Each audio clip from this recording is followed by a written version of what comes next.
আল্লাহু আল্লাহু তুমি জানলে জালালহু, শেষ করা তো যাই না গে তোমার গুণগান। আসসালামু আলাইকুম ওয়া রাহমাতুল্লাহি তাআলা ওয়া বারাকাতুহু। نحمده ونصلي على رسوله الكريم أما بعد فأعوذ بالله من الشيطان الرجيم بسم الله الرحمن الرحيم أم حسبت أن أصحاب الكهف والرقيم كانوا من آياتنا عجبا صدق الله العظيم رب اشرح لي صدري ويسر لي أمري واحلل عقدة من لساني يفقه قولي আল্লাহ রাব্বুল ইজ্জা ওয়াল জালালের দরবারে শুকরিয়া জ্ঞাপন করছি যে আল্লাহ তাআলা আমাদেরকে কোম্পানিগঞ্জ নোয়াখালী অ্যাসোসিয়েশনের উদ্যোগে বরকতের মাস রমাদানুল মুবারাকে ইফতারির পূর্ব মুহূর্তে কিছু দিনই কথা শুনবার জন্য একত্রিত হওয়ার সুযোগ করে দিয়েছেন। আমরা সবাই পড়ে নিচ্ছি কালিমাতুশ শুকর আলহামদুলিল্লাহ। সম্মানিত শুধু আমি সূরা কাহাফের একটা আয়াত তেলাওয়াত করেছি এবং আমি ভেবে এসেছি যে সূরা কাহাফ থেকে কিছু কথা আপনাদের সাথে আজকে শেয়ার করব ইনশাআল্লাহ বিইذنিল্লাহ। সূরা কাহাফের যে লেসনগুলো আছে, দ্য কি লেসনস ফ্রম সূরা আল কাহাফ বা দ্য প্রাইম লেসনস ফ্রম সূরা আল কাহাফ, এটা আপনাদের সাথে আমি শেয়ার করব ইনশাআল্লাহ বিইذنিল্লাহ। সূরা কাহাফ এটি মাক্কি সূরা, মক্কায় নাজিল হয়েছে। এটা কোরআনের একেবারে মিডলে অবস্থিত, 15 পারায়, কোরআনের 18 নম্বর সূরা। আপনারা অনেকে দেখে থাকবেন যে সূরা কাহাফের মধ্যে একটা শব্দ আছে ওয়ালিয়াতালাত্তাফ। যারা কোরআন পড়েছেন দেখে থাকবেন, না দেখলে আজকে বাসায় যে দেখবেন একটা শব্দ আছে ওয়ালিয়াতালাত্তাফ। দেখবেন কোরআনের মধ্যে এই শব্দটা বোল্ড করা, মোটা কালি দিয়ে লেখা, bold. This is the middle of the holy Quran. এটা কোরআনের একেবারে মাঝখানে এই শব্দটা। এর আগে যত আয়াত তার পরে ঠিক তত আয়াত। সুবহানাল্লাহি বিহামদিহি। This is the middle of the holy Quran এবং এটা সূরা কাহাফের মধ্যে আছে ওয়ালিয়াতালাত্তাফ শব্দটা আপনারা দেখবেন। এবং এই সূরাটা নবুয়তির ৫ম বৎসরে নাজিল হয়েছিল, আবিসিনিয়াতে হিজরতের পূর্বে। তখন সাহাবীদের উপর, নমুসলিম সাহাবাদের উপর কঠিন অত্যাচার চলতেছিল, ভয়ঙ্কর ধরনের অত্যাচার। তো এই সূরাটা নাজিল করে আল্লাহ তাআলা ওনাদেরকে সান্ত্বনা দিলেন এবং বুঝাতে চাইলেন এই অত্যাচার, এই জুলুমের শিকার শুধু তোমরাই হচ্ছ না, এর আগেও হয়েছে অনেকে। 7 জন যুবক ছিল রোমান সাম্রাজ্যে, তারা তাদের ঈমান বাঁচানোর জন্য এরকম কষ্টের শিকার হয়েছিল এবং তারা যে স্বপ্ন দেখেছিল সেই স্বপ্ন আল্লাহ তাআলা বাস্তবায়ন করেছেন। তো এই ঘটনাগুলো শুনিয়ে বেসিক্যালি মক্কার যে নও-মুসলিম সাহাবারা তাদেরকে আল্লাহ তাআলা সান্ত্বনা দিচ্ছিলেন যে ফ্রাস্ট্রেটেড হওয়ার কিছু নেই। ওয়ালা তাহিনু ওয়ালা তাহজানু ওয়া আনতুমুল আ'লাউনা ইন কুনতুম মুমিনিন। হতাশ হবে না, চিন্তিত হবে না, বিজয় তোমাদেরই হবে যদি তোমরা মুমিন হও, যদি তোমরা বিশ্বাসী হও, তোমাদের ঈমানের দাবিতে যদি তোমরা সত্যবাদী হও। এই সূরাটা নাজিলের একটা প্রেক্ষাপট আছে। মক্কার কুরাইশরা কোনোভাবেই যখন রাসূল সাল্লাল্লাহু আলাইহি ওয়াসাল্লামকে দমাতে পারছিল না, তখন তারা প্ল্যান করলো যে আমরা মদিনাতে যে মদিনার ইহুদিদের কাছ থেকে কিছু জেনে আসি। কারণ মক্কাবাসীদের নবী, রাসূল, ওহী, আখিরাত এগুলোর ব্যাপারে কোনো ধারণা ছিল না। তো ফলে তারা কুরাইশরা নজর ইবনে হারিস এবং উকবা ইবনে আবি মুঈত এই দুইজনকে পাঠালো, তোমরা মদিনায় যাও, মদিনায় ইহুদিরা থাকে, ইহুদিদের কাছে তাওরাত নাজিল হয়েছিল।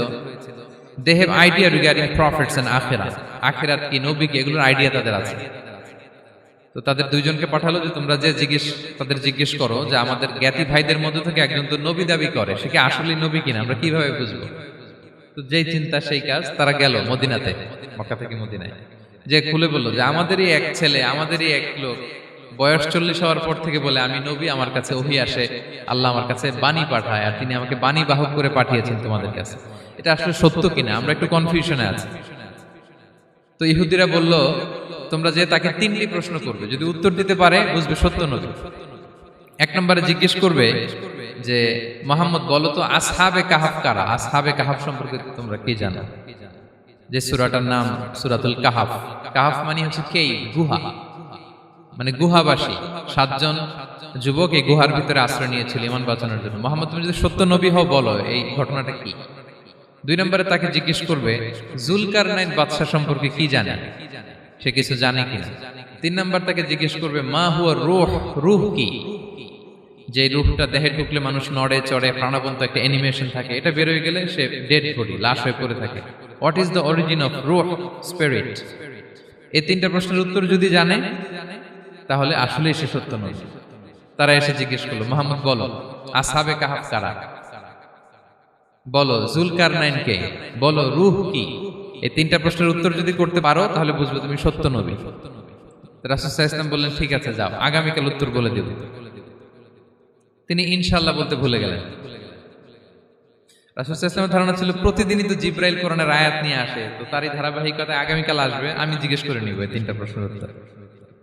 তারপরের দিন সবাই এসে হাজির, কিন্তু জিবরাইল আলাইহিস সালাম আসেনি। রাসূল সাল্লাল্লাহু আলাইহি ওয়াসাল্লাম তো একটু বিব্রতকর পরিস্থিতিতে বললেন। তারা বলল, তুমি তো আজকে অ্যাপয়েন্টমেন্ট দিয়েছো, ডেট দিয়েছো, বলো উত্তর বলো। রাসূল সাল্লাল্লাহু আলাইহি ওয়াসাল্লাম বলল, আজকে না, আগামীকাল বলে দিলাম। রাসূল সাল্লাল্লাহু আলাইহি ওয়াসাল্লাম ইনশাআল্লাহ কথাটা আর মনে করতে পারতেছেন না। এরপরের দিনও তারা এসে হাজির, কিন্তু রাসূল সাল্লাল্লাহু আলাইহি ওয়াসাল্লাম উত্তর দিতে পারতেছেন না। তারপরের দিন এভাবে পিছাচ্ছেন রাসূল সাল্লাল্লাহু আলাইহি ওয়াসাল্লাম, ডেট দিচ্ছেন। এভাবে একদিন, 2 দিন, 3 দিন না, 15 দিন। কয়দিন? এদিকে তো এই প্রশ্নের উত্তর জানার জন্য এখন একজন দুজন আসে না, দলে বলে কাফিররা আসে। কারণ রাসূল সাল্লাল্লাহু আলাইহি ওয়াসাল্লামকে এখানে অপমান করা যাচ্ছে, ছোট করা যাচ্ছে, হেয় করা যাচ্ছে। তারা এসে হাসাহাসি করে।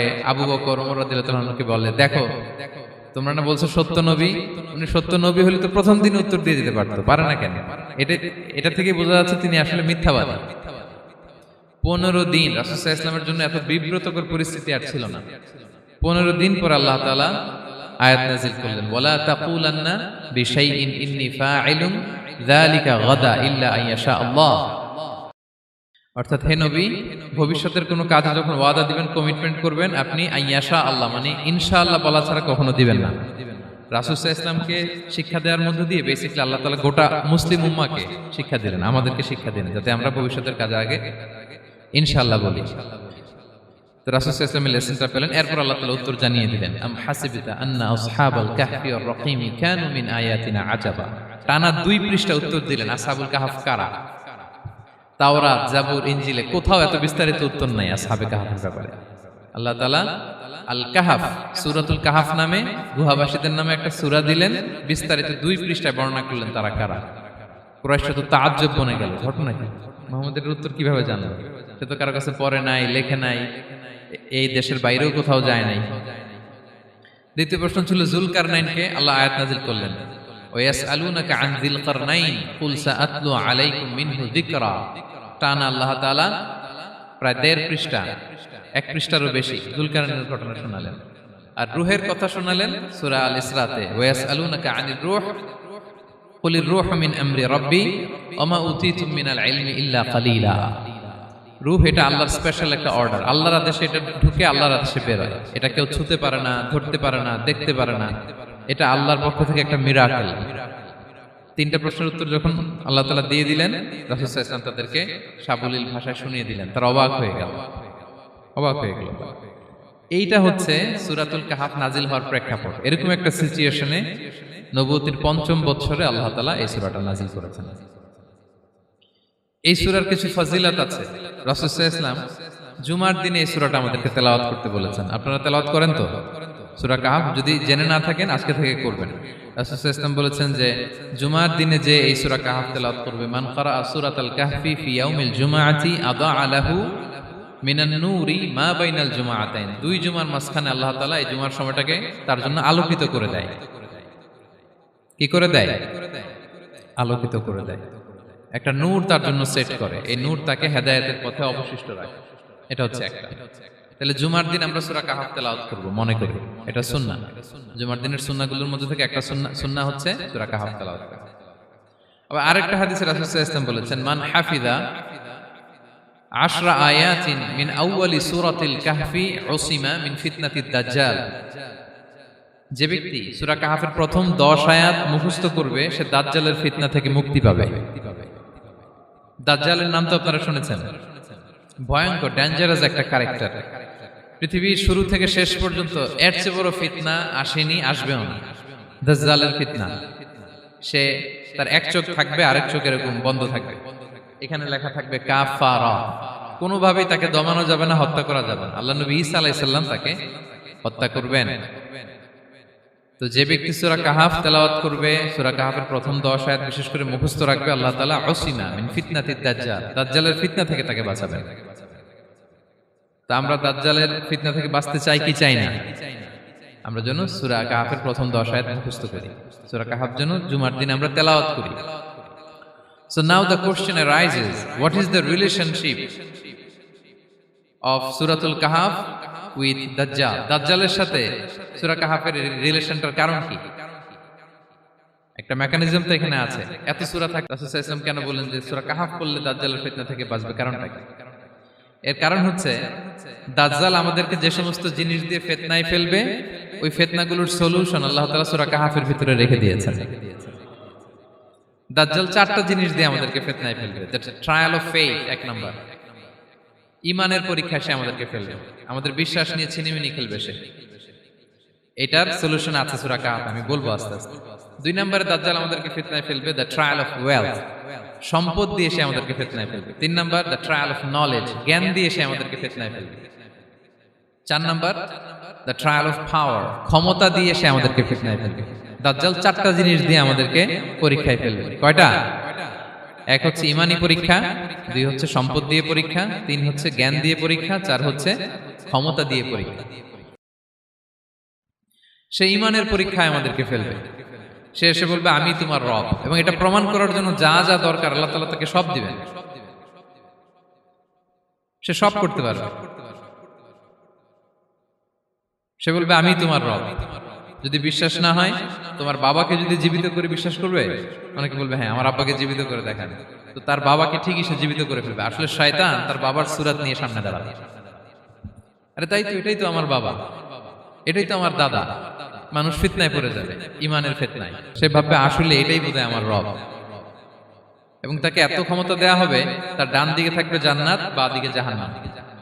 তার কাছে আল্লাহ এটা দিবে। যে তার কথা শুনবে তাকে সে জান্নাতে ঢুকাবে, কিন্তু জান্নাতে ঢুকে সে জাহান্নামের শাস্তি ভোগ করবে। এটা তার বাইরের মানুষ বুঝবে না, অ্যাপারেন্টলি এটা জান্নাত। আর যে তাকে মানবে না তাকে সে জাহান্নামে ফেলবে, কিন্তু জাহান্নামে ঢুকলেও সে জান্নাতের নাজ নেয়ামত ভোগ করবে। তাহলে এই যে ঈমানের ফিতনায় সে ফেলে দিবে আমাদেরকে। তো ঈমান কি করে বাঁচাবো, এটার সলিউশন আমি শোনাবো আপনাদের।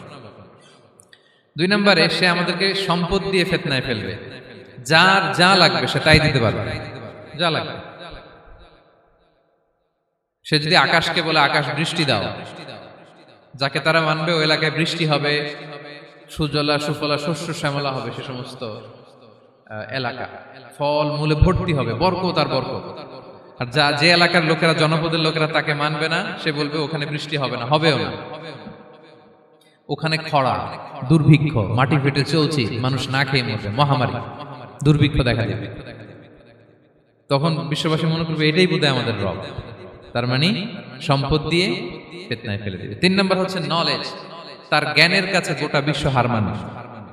পূর্বের পরের যত জ্ঞান আছে সব আল্লাহ তাকে দিবে। ইলমুল আউয়ালিন ওয়াল আখিরিন, এমন কোন প্রশ্ন নেই যেটা দিয়ে তাকে আটকানো যায়।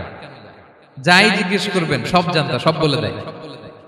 ভবিষ্যৎবাণী বলে দিবে, বলবে আগামীকাল ওইখানে অমুক দেশে বোমা বিস্ফোরণ হবে, হবে ওইখানে, ওখানে দুর্ভিক্ষ হবে, হবে, ভূমিকম্প হবে, হবে। সে যা বলবে তাই হবে। তার জ্ঞানের এই বহর দেখে মানুষ ফিতনায় পড়ে যাবে। 4 নম্বর হচ্ছে দ্য ট্রায়াল অফ পাওয়ার, ক্ষমতা। তার ক্ষমতার সামনে সবকিছু একেবারে ছিন্ন বিচ্ছিন্ন হয়ে যাবে, এত ক্ষমতা হবে তার। সে যেমনটি বলবে তেমনটি করতে হবে। বাতাসের চেয়ে দ্রুত বেগে সে এক দেশ থেকে আরেক দেশে চলে যাবে। তো তার এই সমস্ত অলৌকিক ক্ষমতা দেখে মানুষ ফিতনায় পড়ে যাবে। এবং এই ফিতনা, এই পরীক্ষার মুহূর্তগুলোতে মানুষ কিভাবে নিজেকে ধরে রাখবে তার সলিউশন আল্লাহ তাআলা সূরা কাহফে দিয়েছেন। এই 4টা ফিতনা থেকে বাঁচার জন্য আল্লাহ সূরা কাহফে 4টা ঘটনা উল্লেখ করেছেন। কয়টা? 1 নাম্বার হচ্ছে আসহাবে কাহফ, যুবকদের ঘটনা, 7 জন যুবকদের ঘটনা। ঈমান কি করে বাঁচাবেন, সলিউশন ওখানে। সম্পদের ফিতনা থেকে কিভাবে নিজেকে বাঁচাবেন, এজন্য একজন বাগানওয়ালার ঘটনা আল্লাহ সেখানে বলেছেন। জ্ঞানের ফিতনা থেকে কি করে বাঁচবেন, এজন্য আল্লাহ তাআলা মুসা আলাইহিস সালাম এবং খিজির আলাইহিস সালামের ঘটনা সেখানে উল্লেখ করেছেন। আর ক্ষমতার ফিতনা থেকে কি করে বাঁচবেন এটা বোঝানোর জন্য আল্লাহ তাআলা যুলকারনাইনের ঘটনা উল্লেখ করেছেন। 4টা ফিতনা থেকে বাঁচার জন্য কয়টা ঘটনা? 4টা ঘটনা। আমরা তাহলে একটা একটা করে ঘটনা শুনি, আমরা একটু উদ্ধার করার চেষ্টা করি যে কি কি সলিউশন আল্লাহ তাআলা আমাদের বাতলে দিলেন। 1 নম্বর হচ্ছে আসহাবে কাহফের ঘটনা। এটা 250 খ্রিস্টাব্দের সময়কালে রোমান সাম্রাজ্যের একজন বাদশা ছিল, নাম দাকিয়ানুস। প্রতাপশালী বাদশাহ পৌত্তলিক, মূর্তির পূজা করে। ঈসা আলাইহিস সালাম বিদায় নিয়েছেন 200-250 বছর হলো। তো সব নবীর ধর্মই কিন্তু ইসলাম, যদিও আমরা নাসারা বলি, ইহুদি বলি, সব নবীদের ধর্মই কি ইসলাম। তো তিনি ছিলেন পৌত্তলিক, মূর্তির পূজা করত। আর তার এলাকায় কেউ যদি ঈসা আলাইহিস সালামের নাম নিত, আখিরাতে বিশ্বাস করত, আল্লাহ বিশ্বাস করত, তাদেরকে তারা পাথর মেরে হত্যা করত। এজন্য ভয়ে কেউ ঈসাই ধর্মে ঈমান আনতো না, মানে ইসলামে ঈমান আনতো না। এই রাজার ভয়ে সবাই মূর্তির পূজা করত। কিন্তু 7 জন যুবক ছিল, তারা স্রোতে গা ভাসিয়ে দেয়নি, স্রোতের বিপরীতে তারা ঈমান নিয়ে দাঁড়িয়েছে। তারা ঈসা আলাইহিস সালামের রেখে যাওয়া সত্য ধর্মের উপর ঈমান এনেছিল, আখিরাতে তারা বিশ্বাস করত। তো এই 7 জন যুবকের কথা ছড়াতে ছড়াতে রাজা দাকিয়ানুসের কাছে চলে যায়। উনি তো রেগে মেগে আগুন, ডেকে পাঠালো 7 জনকে। তো তাদেরকে জিজ্ঞেস করলো, তোমরা কাকে মানো? বলতেছে, এক আল্লাহকে মানি। সাহসী, খুবই সাহসী। বলতেছে, তুমি কি জানো তোমরা কার সামনে কথা বলতেছো? আমি তো তোমাদেরকে মৃত্যুদণ্ড দিতে পারি। তারা বলে, দেন, কিন্তু আমরা সব বিসর্জন দিলেও ঈমান বিসর্জন দিতে পারবো না। সুবহানাল্লাহ। উনি বললেন, তোমরা যুবক মানুষ, রক্ত গরম, আবেগে কথা বলতেছো, 3 দিন সময় দিলাম, যাও, ঈসার নাম ভুলে যাও, আখিরাত ভুলে যাও, আল্লাহর নাম ভুলে যাও। 3 দিন পরে তোমাদেরকে আবার ইন্টারভিউ নেব। ওই দিন যদি একই কথা বলো, পাথর মেরে 7 জনকে দুনিয়া থেকে উড়িয়ে দেব। তারা চলে গেল। এবার 7 বন্ধু মিলে পরামর্শ করতে লাগলো, কি করতে পারি আমরা, এই গুণে ধরা সমাজকে আমরা কিভাবে বাঁচাবো, এই পৌত্তলিকতার ছোবল থেকে এই ইফসিস নগরীকে বাঁচাবো কি করে। নগরীটার নাম ছিল ইফসিস নগরী। বর্তমানে এটা তুরস্কের ইজমির শহরে অবস্থিত। এখনো জায়গাটা প্রত্নতাত্ত্বিকদের ওই ইয়েতে এটা সংরক্ষিত, এখনো টুরিস্টরা যায়। তো তারা বলল, আমরা ঈমান বিসর্জন দিব না, যদি আমরা ওদের কথা মেনে নিই, আমরা তো মুশরিক হয়ে গেলাম, চলো আমরা এক কাজ করি, আমরা এলাকা ছেড়ে দিই। এই 7 যুবক আল্লাহর উপর ভরসা করে তারা বাড়ি ঘর, আত্মীয় স্বজন সব ছেড়ে দিয়ে, লোকালয় ছেড়ে দূরে একটা পাহাড়ের ভেতরে আশ্রয় নিল। পাহাড়ের ভেতরে একটা গুহা ছিল, এই গুহা কি আরবিতে বলে আল কাহাফ। কি বলে? এই সূরার নাম কি? সূরাতুল কাহাফ। তো তাদের সাথে সাথে একটা কুকুরও যাচ্ছিল। তারা বারবার তাড়িয়ে দেওয়ার চেষ্টা করতেছিল কুকুরটাকে, যাতে না যায়, কিন্তু কুকুর শুধু কান্না করে তাদের সাথে যাওয়ার জন্য, ঘেউ ঘেউ করতেছিল। এই কুকুরটাকেও সাথে নিল।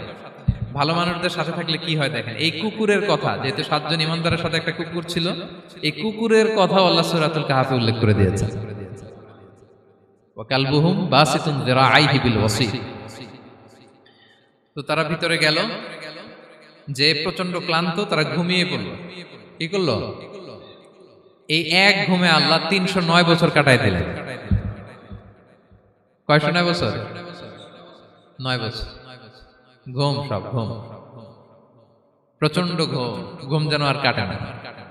309 বছর পরে এরা জাগলো।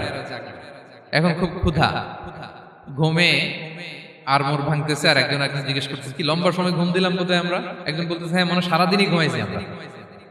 আরেকজন বলতেছে, না না, সারাদিন না, দিনের কিছু অংশ হয়তো ঘুমাইছি। আসলে কয় বছর ঘুমাইছে? 309 বছর। তো এদিকে সভ্যতার তো চেঞ্জ। এখানে ওই দাকিয়ানুস মরে, এর ছেলে মরে, এর নাতি মরে, পুতি মরে, এখন 6ষ্ঠ নম্বর রাজা আসছে। প্রজন্মের পর প্রজন্ম তো শেষ। 309 বছর কমপক্ষে 4-5টা জেনারেশন চেঞ্জ হবে। তো জেনারেশন চেঞ্জ হয়ে, এলাকা চেঞ্জ হয়ে, তারা যে স্বপ্ন দেখেছিল এই ইফসিস নগরীতে কালিমার পতাকা উঠবে, তাদের স্বপ্ন আল্লাহ বাস্তবায়ন করেছেন। 309 বছরের ব্যবধানে এই এলাকার সবাই মুসলিম হয়ে গেছে। আল্লাহ চাইছিলেন ওদেরকে দেখাবে, এটা ওদের স্বপ্নটা যে বাস্তবায়ন হয়েছে এটা দেখাবে। তো ঘুম থেকে উঠছে, একজনকে তারা বললো যে লুকায় লুকায় চাদর মুড়ি দিয়ে কিছু রুটি নিয়ে আসো বাজার থেকে, যাতে তোমাকে না চিনে। চাদর মুড়ি দিয়ে যাও। কিছু পয়সা ছিল, মুদ্রা দিয়ে দিস।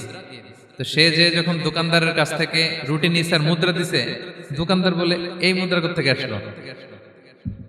309 বছর আগে মালয়েশিয়াতে রিঙ্গিট ছিল কিনা জানি না, যেভাবে ওরা ট্রানজাকশন করতে পারে, যেটা ছিল ওইটা যদি এখন কেউ দেয়, রাজধানী বিলাসে খাবার পাওয়া যাবে? হ্যাঁ। তো রুটিওয়ালা বলে, তুমি বর্তমান সময়ের মুদ্রা দাও, এটা দিচ্ছ কেন? বলতেছে, এটা তো বর্তমান সময়ের মুদ্রা। বলতেছে, এই যে মুদ্রার মধ্যে দেখো কোন সালের সিল দেওয়া, এটা তো শত শত বছর আগে।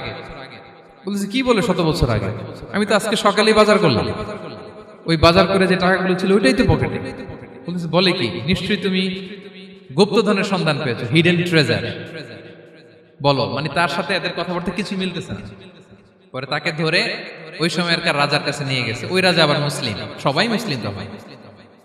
সে যা বলে এরাও কেউ বিশ্বাস করে না, এরাও যা বলে এও বিশ্বাস করে না। আর এলাকায় এর বাড়ি ঘর আসবে কোত্থেকে? এর নাতি পুতি যা আছে 5-6 পুরুষ তো মরে সবাই কবরে। তখন তার কথা শুনে সবাই অবাক।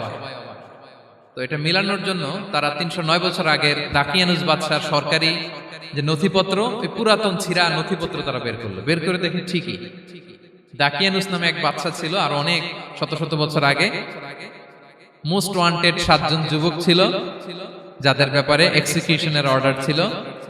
এখন দেখে তারা অবাক। লম্বা ঘটনা আমি খুব শর্ট করে বলতেছি। পরে সবাই মিলে তাকে সহ ওই গুহায় গেল। গুহায় যাওয়ার পরে সে বাকিদেরকে ডাকতে গুহার ভিতরে ঢুকলো। আল্লাহ তাআলা 7 জনকে ওইখানে মৃত্যু দিয়ে দিলেন। চিরকালের জন্য এই 7 জন ঘুমায় পড়লো। আর এলাকাবাসী রাজা সহ ওইখানে তারা একটা মসজিদ নির্মাণ করলো। This is the story of আসহাবে কাহাফ। তো এলাকাবাসী যদিও মুসলিম হয়েছিল, কিন্তু আখিরাতের ব্যাপারে তাদের একটা সন্দেহ ছিল যে আসলে মানুষ মরার পরে কি আবার জীবিত হবে? মৃত্যুবরণ করার পরে আবার মানুষ জীবিত হবে? তাদের মনের মধ্যে একটা সন্দেহ ছিল যে আসলে মারা গেলে মানুষ আবার উঠতে পারে। তো তাদের এই সন্দেহ দূর করার জন্য আল্লাহ তাআলা এই 7 জনকে 309 বছর ঘুম পাড়িয়ে আবার জীবিত করলেন। সুবহানাল্লাহ বিহামদিহি। তাহলে ঈমান কিভাবে বাঁচাতে হয় এটার প্রেরণা আমরা এই 7 যুবকের কাছ থেকে পাই। এখানে যেটা আমরা শিখি প্রিয় ভাইরা, 1 নম্বর লেসন হচ্ছে আমাদের গুড কোম্পানি লাগবে, রাইটাস পিপল, মানে আমাদের সার্কেলটা ভালো হইতে হবে। তাদের 7 জনের সার্কেলটা খুব ভালো ছিল, ফলে তারা বিপথে যায় না, এবং তারা এমন শক্ত সিদ্ধান্ত নিয়েছে যে আল্লাহ তাআলা সেটাতে বরকত দিয়েছেন, গোটা সমাজকে আল্লাহ তাআলা চেঞ্জ করে দিয়েছেন। এটা হচ্ছে 1 নম্বর লেসন। আপনি ঈমান বাঁচাতে হলে আপনার সার্কেল ভালো লাগবে। খুঁজবেন যে এলাকায় যাবেন ওখানে নামাজি সার্কেল কারা আছে, ওখানে জ্ঞানী গুণী সার্কেল কারা আছে, ওখানে ভালো কাজ করতে চায়, একে অপরকে সহযোগিতা করে, কল্যাণের পথের যাত্রী কারা আছে খুঁজতে হবে আপনাকে। খুঁজে ওই সার্কেলে আপনি যুক্ত হবেন, তাইলে ঈমান বাঁচানো যাবে। ক্লিয়ার? 2 নাম্বার হচ্ছে the conflict between believers and disbelievers it's universal. সত্য মিথ্যার লড়াই এটা চিরন্তন, আজীবন থাকবে। এটা ওনাদেরও ছিল, এখনো আমাদের লড়াই করে যেতে হচ্ছে, আমাদের ভবিষ্যৎ প্রজন্মও করবে। এই লড়াইটা আমরা করে যেতে চাই। কি বলেন? হ্যাঁ, থামা যাবে না? আমরা থামতে আসিনি, আমরা এই লড়াইটা করে যাব। আমরা সত্যের কথা বলেই যাব ইনশাআল্লাহ। বলেন। 3 নাম্বার হচ্ছে যে লেসনটা আমরা পাই, অনেকগুলো লেসন, আমি খুব প্রেসাইজলি বলতেছি। যুবকরা চাইলে একটা সমাজকে পাল্টে দিতে পারে। এই পৃথিবীতে যত বড় বড় বিপ্লব হয়েছে এগুলো যুবকরা এনেছে। তারা হচ্ছে সভ্যতা গড়ার কারিগর। আসহাবে কাহাফ আমাদের এই সময়ের নওজোয়ানদের জন্য প্রেরণা। তারা আমাদের জন্য প্রেরণার বাতিঘর। তারা যেমনি ঈমানকে রক্ষা করেছে, আমাদের যুবকরা চাইলেও তাদের ঈমানি চেতনাতে স্পিরিট দিয়ে সমাজটাকে পাল্টে দিতে পারে। কি বলেন? এখানে বেশিরভাগই তো যুবক। হ্যাঁ, গুড সার্কেলে থাকবেন তো আপনারা? সত্যের পক্ষে সবাই থাকবেন তো? আল্লাহ তাআলা কবুল করুন। আচ্ছা, এবার 2 নাম্বার ছিল সম্পদের ফিতনা, কিভাবে বাঁচবেন। আসহাবে কাহাফের পরে সূরা কাহাফে আল্লাহ তাআলা একজন বাগানওয়ালার ঘটনা বলেছে। 2 জন বন্ধু, একজন একটু গরিব, সে বিশ্বাসী, আরেকজন ধনী, সে অবিশ্বাসী। তাকে আল্লাহ তাআলা বিশাল বড় খেজুরের বাগান আর আঙ্গুরের বাগান দিয়েছেন, বিশাল বড়, অনেক বড় বিজনেস ম্যাগনেট।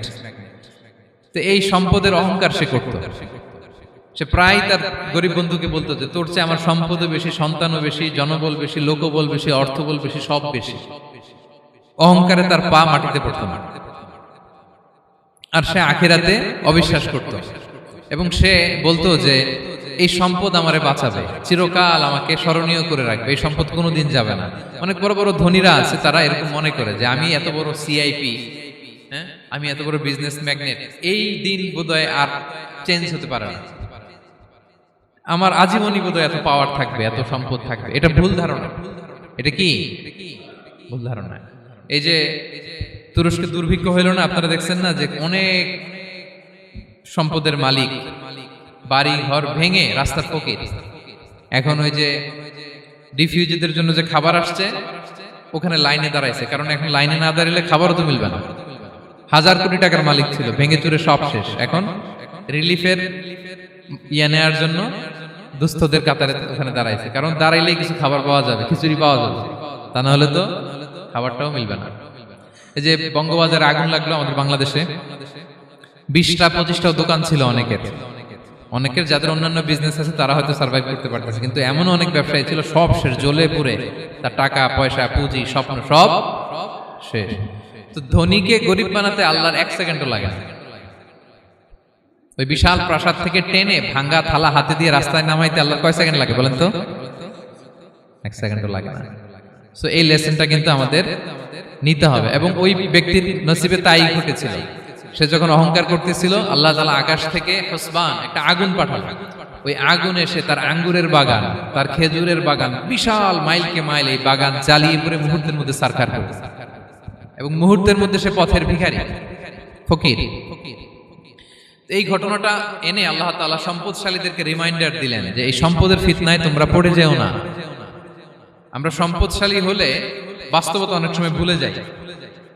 সূরাতুল হুমাজাতে আল্লাহ তাআলা বলেন ইয়াহসাবু আন্না মালাহু আখলাদা, সম্পদশালীরা মনে করে এই সম্পদ আমাকে চিরকাল বাঁচিয়ে রাখবে, চিরকাল বোধহয় এই সম্পদ আমার হাতে থাকবে। না, এটা হাতের ময়লা, আজ আছে কাল নাই, যে কোনো সময় চলে যেতে পারে। এটা হচ্ছে ম্যাটেরিয়ালিস্টিক আউটলুক, বস্তুবাদী চিন্তা থেকে এই আমাদের ধনী ভাইদের এই সমস্যাটা হয়, ভোগবাদী চিন্তার প্রভাব আর কি। সম্পদ যখন হাতে থাকে ধরাকে সরাজ্ঞান করে, মনে করে যে সবই আমার কন্ট্রোলে। না, আপনারে ওই গরিবের কাতারে আনতে, ওই রিলিফের সম্পদ নেয়ার জন্য ওই লাইনে দাঁড় করাইতে আল্লাহর 1 সেকেন্ডও লাগে না, এটা খেয়াল রাখতে হবে। আমরা যখন প্রাইভেট কারে চড়ি মাঝে মাঝে অনেকে এসে হাত পাতে, এদেরকে ছোট করা যাবে না। গল্পটা আল্লাহ ভিন্ন করতে আল্লাহর 1 সেকেন্ডও লাগে না। ওইদিকে আমি দাঁড়ায় হাত পাততাম আর উনি প্রাইভেট কারে বসে থাকতো, আল্লাহ চাইলে এরকম করতে পারতেন না? পারতেন। তো এখান থেকে আমাদের জন্য শিক্ষা হচ্ছে সম্পদ এটা ক্ষণস্থায়ী, আজ আছে কাল নাই,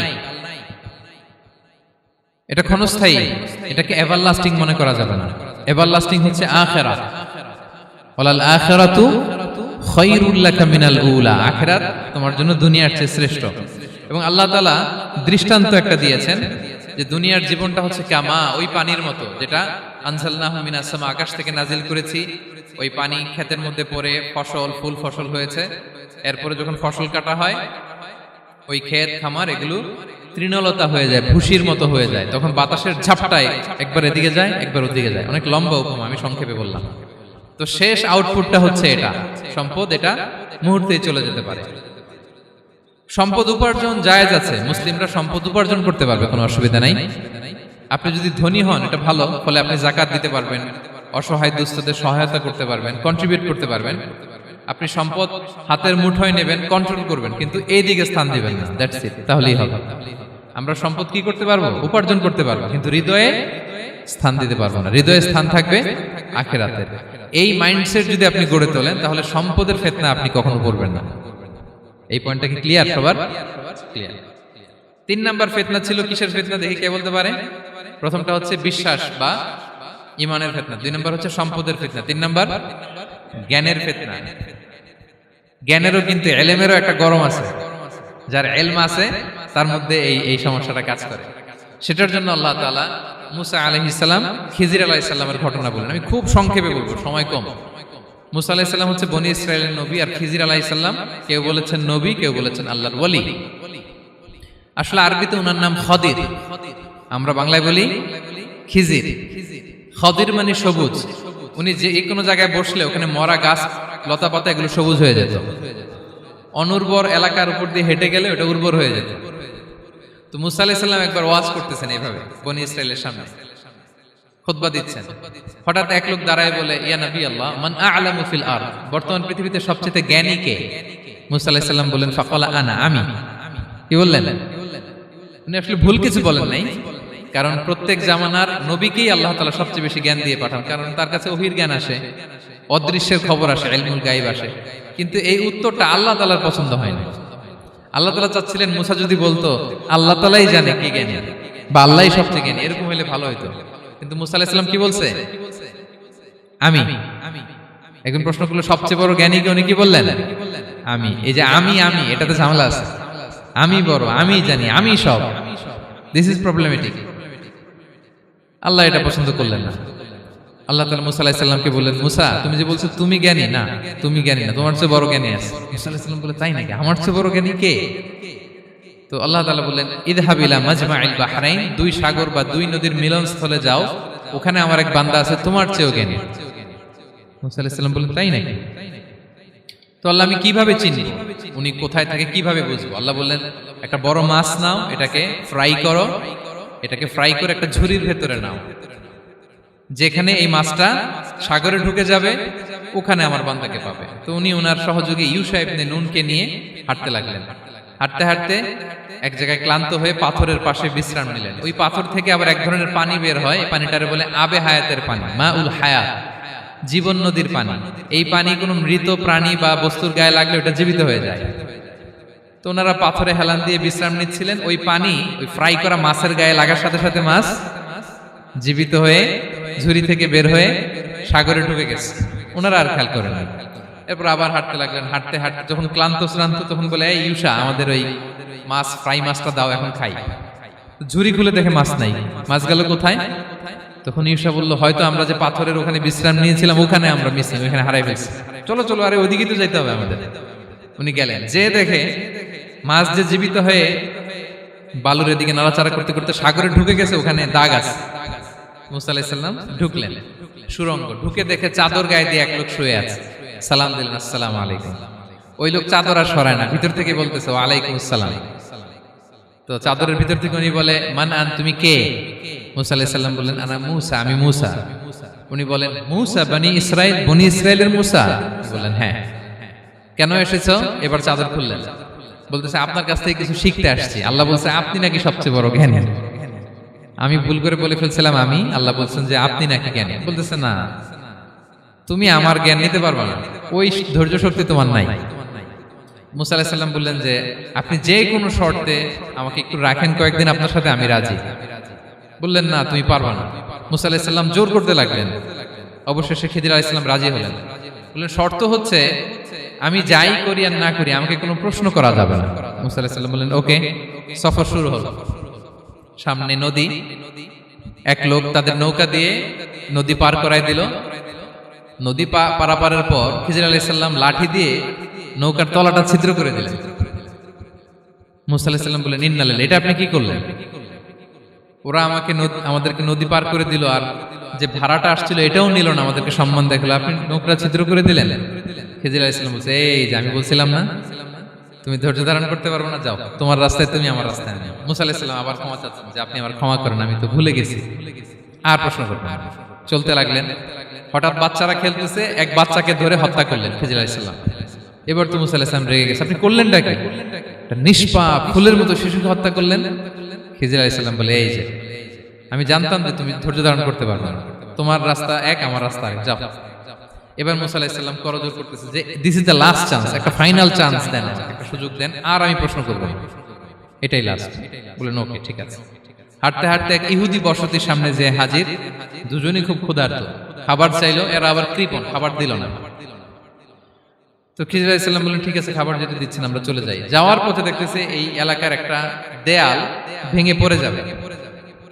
তিনি বললেন, মুসা চলো এটা ঠিক করে দেই। দুইজন মিলে প্রচন্ড ক্ষুধায় এটা সেটা এনে দেয়ালটা তৈরি করতেছে। মুসা আলাইহিস সালাম তো এমনিই রাগী, পেটে আবার ক্ষুধা, আবার বলছে কিছু বলাও যাবে না। তিনি এবার আর প্রশ্ন করেন, বলতেছে, ওরা এত কিপটামি করলো আর আপনি এটা করে দিলেন, আপনি তো চাইলে এটা টাকা নিতে পারতেন, পারিশ্রমিক নিতে পারতেন চাইলে। এই কথা বলার পর খিজির আলাইহিস সালাম বললেন, হাদা ফিরাকু বাইনি ওয়া বাইনি, এখানেই তোমার আর আমার সেপারেশন, আর সামনে আগানো যাবে না, তোমার কোনো ধৈর্যই নেই। তো এতটুকু তোমাকে আমি বলি যে আমি একটাও আল্লাহর আদেশ ছাড়া করি নাই, আল্লাহর আদেশে আমি করেছি। কি? এক নম্বর হচ্ছে, ওই যে আমাদের ভাড়া নিতে চাইলো না, আমাদেরকে পার করে দিল, নৌকাটা ছিদ্র করেছি কারণ এই এলাকায় একজন জালিম বাদশা আছে, সে নৌকা পেলেই গরিব মাঝিদের নৌকা সিজ করে নিয়ে যায়। তো এটাকে যখন তলায় ছিদ্র করে দিছি, এই রাজার লোকেরা এসে দেখবে যে এটা তলা ছিদ্র, পানি ঢুকতেছে, এটা নিবে না, ওরা পরে সামহাও এটা রিপেয়ার করে চালাইতে পারবে। মুসা আলাইহিস সালাম বলে, সুবহানাল্লাহ, তাই তো, এটা তো আমি বুঝতে পারি নাই। আর ওই ছোট শিশুটাকে হত্যা করছি, ও অনেক বড় জালিম হবে এলাকা, তার ফিতনায় এলাকাবাসী তটস্থ থাকবে, সে তার মা বাবাকেও জাহান্নামে নেবে। এজন্য আল্লাহ তাআলা আদেশ দিয়েছেন আমাকে, আল্লাহর আদেশে আমি তাকে হত্যা করেছি। মুসা আলাইহিস সালাম বললেন, তাই তো, এটা তো অনেক ভালো কাজ করছেন। তাইলে তো বলতেছে, তাহলে ওইটা বলেন। খাবারও দিল না, এত কৃপণ, এদের দেয়াল কেন ঠিক করতে গেলেন আপনি? তখন তিনি বললেন যে আসলে এটা একটা ইয়াতিমদের ঘর ছিল, দুইটা ইয়াতিম শিশু, তাদের বাবা মা খুব ভালো ছিল, আর এই দেয়ালের নিচে আছে গুপ্তধন। এই দেয়ালটা পড়ে যাবে, এই গুপ্তধন তারা ছোট মানুষ নিতে পারবে না, এলাকাবাসী তাদেরকে বঞ্চিত করে নিয়ে যাবে। আমি দেয়াল গড়ে দিলাম যাতে করে তারা যখন প্রাপ্তবয়স্ক হয় নিজেদের সম্পদ নিজেরা বুঝে নিতে পারে। সুবহানাল্লাহ বিহামদি।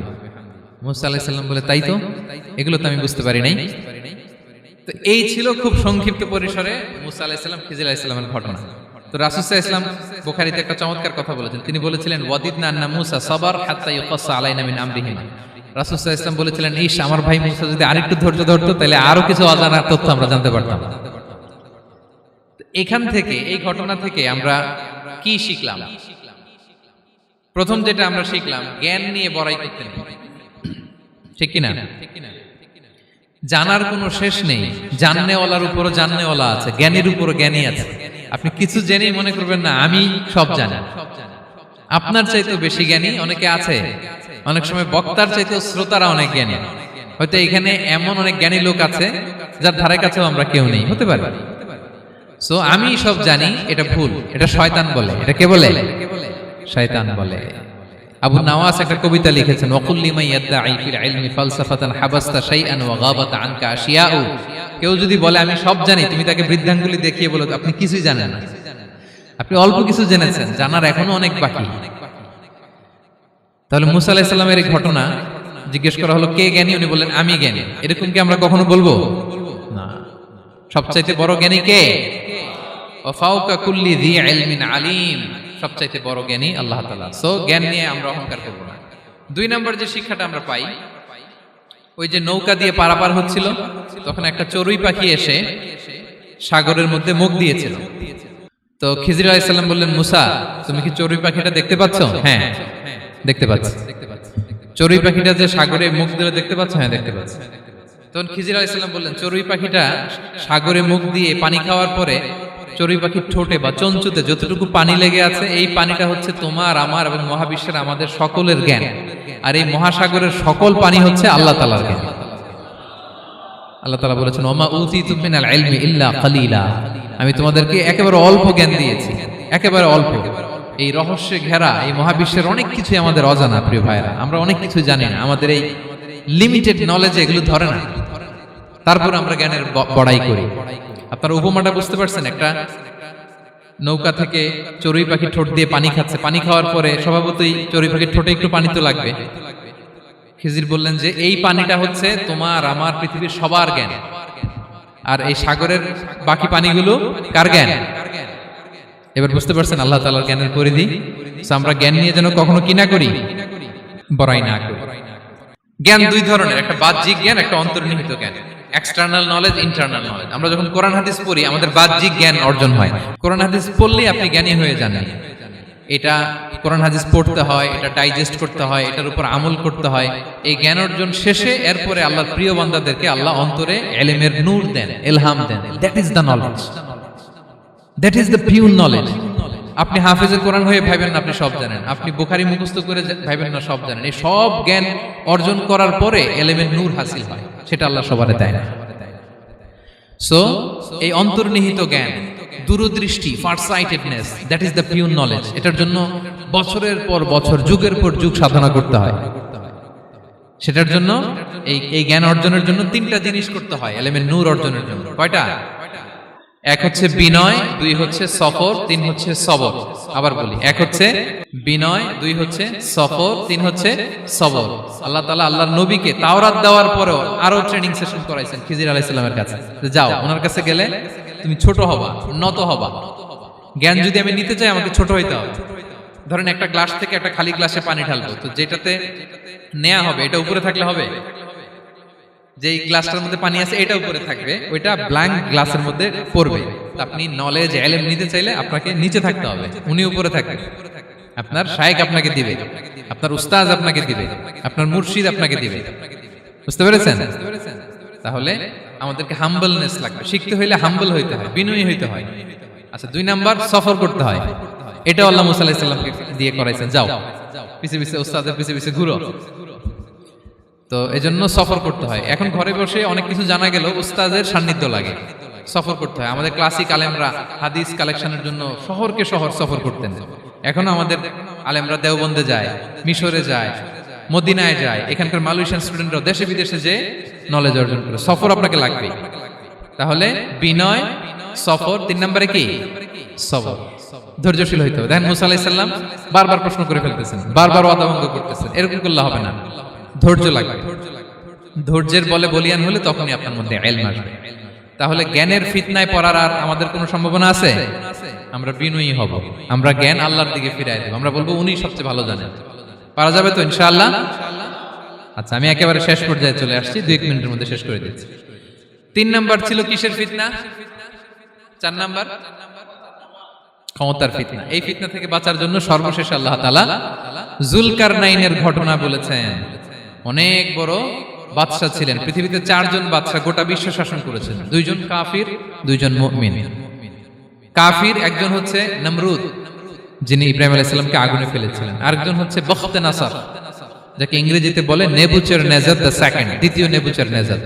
তারা কোনো নির্দিষ্ট এরিয়ার বাউন্ডারির বাদশা না, গোটা বিশ্বের বাদশা ছিলেন। এই 2 জন কাফির। আর 2 জন বাদশা ছিলেন গোটা বিশ্বকে শাসন করেছেন, তারা ছিলেন মুমিন। একজন হচ্ছে সুলাইমান আলাইহিস সালাম, আল্লাহর নবী, আরেকজন হচ্ছে যুলকারনাইন, গোটা বিশ্ব শাসন করেছেন, প্রাচ্য থেকে পাশ্চাত্য সব জায়গায় তিনি গিয়েছেন, ইসলামের বাণী প্রচার করেছেন, জালিমদেরকে শায়েস্তা করেছেন। তো এরকম দিক বিদিক তিনি জয় করতেছিলেন। অনেকে যুলকারনাইনকে আলেকজান্ডার দ্য গ্রেটের সাথে গুলিয়ে ফেলে না। ম্যাসিডোনিয়াতে যে আলেকজান্ডার দ্য গ্রেট ছিল, উনি আর যুলকারনাইন এক নন। যুলকারনাইন হচ্ছে আল্লাহ তাআলার প্রিয় একজন বান্দা, অনেক বড় সাহসী বীর পুরুষ ছিলেন, গোটা বিশ্বে ইসলাম প্রচার করেছেন।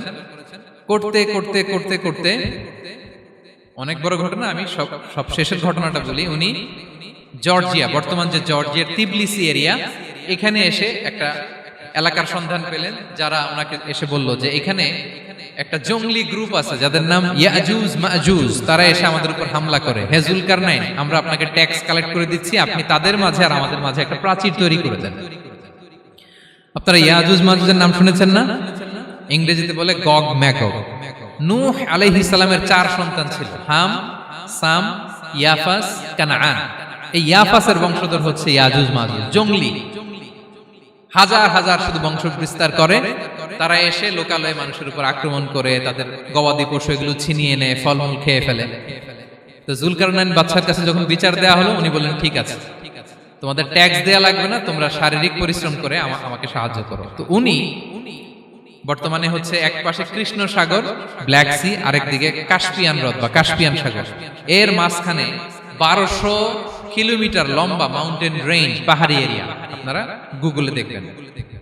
এইখানে 2 পাহাড়ের মাঝখানে ফাঁকা জায়গায় তিনি বড় বড় লোহার পাত প্রথিত করলেন, গেড়ে দিলেন। এরপরে তামা, সীসা গালিয়ে বিশাল একটা ওয়াল তৈরি করলেন। এটা যুলকারনাইন উনার বানানো ওয়াল বা ড্যাম, প্রাচীর। এখন আর ইয়াজুজ মাজুজ আসতে পারে না, ওরা আর আসতে পারে না। ওরা প্রতিদিন এটা ভাঙার চেষ্টা করে, কিন্তু ভাঙতে ভাঙতে আরেকটু ভাঙলেই ভেঙে যাবে। ওরা বলে আগামীকাল ভেঙে ফেলবে, ইনশাল্লাহ বলতে ভুলে যায়। এজন্য এরপরের দিন এসে দেখে আবার এটা আগের মতো হয়ে আছে। কিয়ামতের আগ দিয়ে ওদের মধ্যে এই ইনশাআল্লাহর প্রেরণা আসবে। তাদের একজন বলে উঠবে আগামীকাল ইনশাআল্লাহ আমরা এটা ভেঙে খান খান করে দেব, ঠিকই ভেঙে ফেলবে। তখন তারা ভেঙে চুরে কোটি কোটি ইয়াজুজ মাজুজের দল এসে হামলে পড়বে। সামনে পড়বে তাবারিয়া সাগর, একদল এসে তাবারিয়া সাগর এমন ভাবে খাবে, এই দল যাওয়ার পরে আরেক দল এসে এখানে যে সাগরে যে পানি ছিল এটা কল্পনাই করতে পারবে না। তারা পৃথিবীতে ফিতনা ফাসাদ করবে। ঈসা আলাইহিস সালাম তখন আসবেন, দোয়া করবে আল্লাহ তাআলার কাছে মুমিনরা, একটা মহামারী দিবে আল্লাহ তাআলা ইয়াজুজ মাজুজের মধ্যে, ওরা মরে যাবে সব। এরপর বিশাল এক পাখি এসে তাদেরকে আল্লাহর মর্জি মাফিক এমন এক জায়গায় ফেলে আসবে, কেউ জানবে না। তো তারা যে পচে গলে মাটির সাথে মিশেছিল, এই গলিত লাশ থেকে মাটি খুব উর্বর হয়ে যাবে। এরপর আল্লাহ তাআলা পৃথিবীর মধ্যে বারাকা দিবেন, কিছু রোপণ করলে তাড়াতাড়ি ফুলে ফেপে বড় বড় ফলমূল হচ্ছে। তো এটা কিয়ামতের আলামতের অন্য কোনো আলোচনায় হয়তো আমরা বলবো। তো যুলকারনাইন তিনি বিশাল এখানে প্রাচীর তৈরি করে দিয়েছিলেন। এবং প্রাচীর তৈরি করে দিয়ে তাদেরকে বলেছিলেন যে যতদিন আল্লাহ তাআলা চাইবেন এটা থাকবে, এবং যেদিন আল্লাহ তাআলার আদেশ আসবে এটা ভেঙে খান খান হয়ে যাবে। তার মানে দেখেন, এত পাওয়ারফুল, এত শক্তিশালী, এত ক্ষমতাধর হওয়ার পরেও তিনি তার ক্ষমতাকে কার দিকে ফিরিয়ে দিয়েছেন? যে আল্লাহ যতদিন চাইবে এই প্রাচীর টিকে থাকবে, যেদিনই আল্লাহ তাআলার আদেশ আসবে এই প্রাচীর ভেঙে খান খান হয়ে যাবে। সো আমরা ক্ষমতার দেখা পেলে, চেয়ার একটা পেলে আমরা যেন জালিম হয়ে না উঠি, এটা হচ্ছে এখান থেকে শিক্ষা। আমরা যেন জুলুম না করি। উনি সম্পদের মালিক ছিলেন, ক্ষমতার মালিক ছিলেন, কিন্তু উনি যে আল্লাহর বান্দা এটা ভুলে যান নাই। আমরা যখন ক্ষমতাশীল হই, আমরা যখন প্রধানমন্ত্রী হই, আমরা যখন প্রেসিডেন্ট হই, আমরা যখন পাওয়ারফুল হই, আমাদের সবচেয়ে বড় পরিচয় যে আমরা আব্দুল্লাহ, আল্লাহর গোলাম, এটা আমরা ভুলে যাই। আমাদের আসল পরিচয় কি? আমরা আল্লাহর গোলাম। আমরা যে আল্লাহর গোলাম, এই চিন্তাটা, এই সেন্সটা যদি আমাদের মাথায় থাকে, তাহলে ক্ষমতা আমাদেরকে দাম্ভিক বানাতে পারে না, আর ওই ক্ষমতা আমাদেরকে ফিতনায়ও ফেলবে না। তাহলে সম্মানিত সুধী, দাজ্জাল কয়টা জিনিস দিয়ে আমাদেরকে ফিতনায় ফেলবে?